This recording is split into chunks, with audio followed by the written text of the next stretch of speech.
بسم اللہ الرحمن الرحیم. میرے بھائیو، آج ایک ایسی تصویر دے رہے. تصویر نہیں، یہ دولت کی سمندر ہے، دولت کی چابی ہے. یعنی بندہ امیر ہی امیر ہو جائے گا، اتنی زبردست تصویر ہے. لیکن اس کی ایک شرط ہے، اگر اسی شرط کے مطابق بندے نے یہ تصویر کی تو بس بندہ پار ہے. کون سی شرط ہے؟ تواتر، ہمیشگی.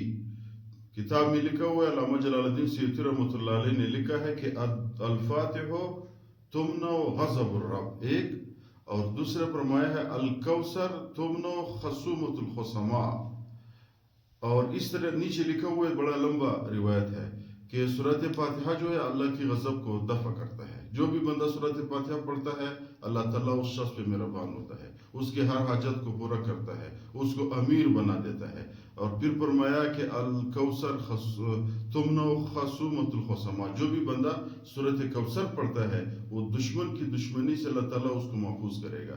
تو یہ لکھا ہوا ہے اس کے نیچے، جب بندے پہ اللہ کی غضب نہ ہو اور دشمن کی شر سے محفوظ ہو تو اس شخص کے پاس جتنا بھی دولت ہو وہ دولت اس کے لیے برکت کا ذریعہ بنے گا. تو یہ دو صورتیں جو بھی بندہ پڑھتا ہے تو یہ میرے بھائیوں کچھ دنوں کے اندر اندر اللہ تعالیٰ اس کو ایسا امیر کرے گا کہ کتاب میں لکھا ہوا ہے کہ خدا کی قسم اس کی وہم و گمان بھی نہیں ہوگا کہ رزق کے دروازے کدھر سے کھل گئے اور کہاں سے ہمارے اوپر دروازے آ گئے. لیکن شرط یہ ہے، ہمیشہ دن میں ایک دفعہ پڑھنا چاہیے سورۃ فاتحہ بھی، سورۃ کوثر بھی.